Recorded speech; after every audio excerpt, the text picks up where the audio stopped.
what if the key to conquering chronic anxiety lies in a substance once vilified as a countercultural icon? Fast forward from its psychedelic past, lysergic acid diethylamide, better known as LSD, is quietly making headlines in modern medicine as a potential game-changer for anxiety treatment.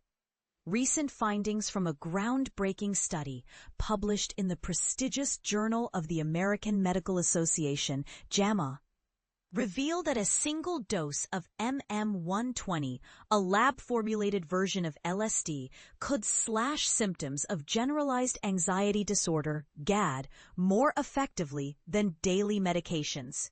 But here's where it gets controversial. This isn't your typical therapy.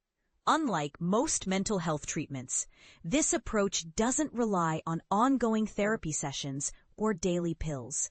Instead, it hinges on a one-time dose with effects lasting weeks. Could this be the future of anxiety care, or are we reopening a can of worms? Let's dive deeper. The study, involving 198 adults battling moderate to severe anxiety, compared different doses of MM120 against a placebo. Participants received a single dose and were monitored for 12 weeks using standardized anxiety scales. The results? Those who took 100 or 200 micrograms of LSD saw their symptoms drop by 5 to 6 points more than the placebo group, improvements that lingered for up to 3 months. Dr. Maurizio Fava, a leading psychiatrist and Harvard Medical School professor, highlighted the stark contrast with current treatments.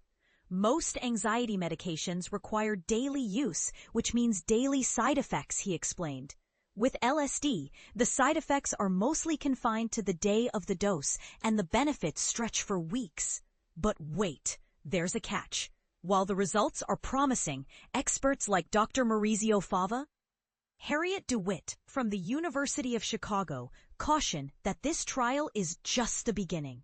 This is a rigorous study with multiple dose groups and balanced participant groups, she noted.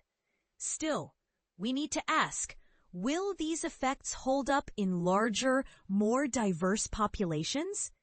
The study's design itself posed a challenge. Participants knew they had a high chance of receiving LSD, which could amplify the placebo effect.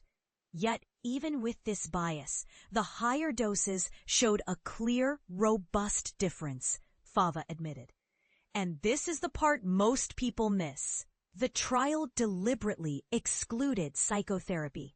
That means the drug itself might be responsible for the long-term benefits, De Wit emphasized. That's a big deal. Of course, hallucinations come with the territory.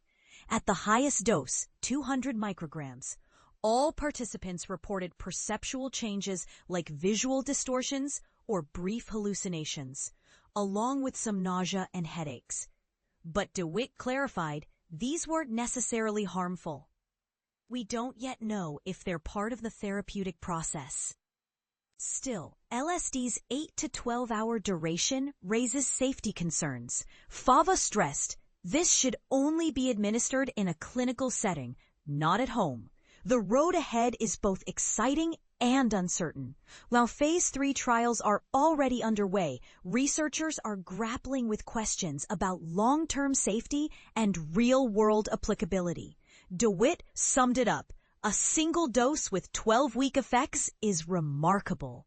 But we must ensure it's safe for everyone, not just the carefully selected participants in this study. So what do you think? Could a hallucinogen truly become a mainstream treatment, or are we treading into uncharted ethical territory? The debate is just beginning, and we want to hear your thoughts. Share your take in the comments. Do the potential benefits outweigh the risks? Or is this a bridge too far for modern medicine?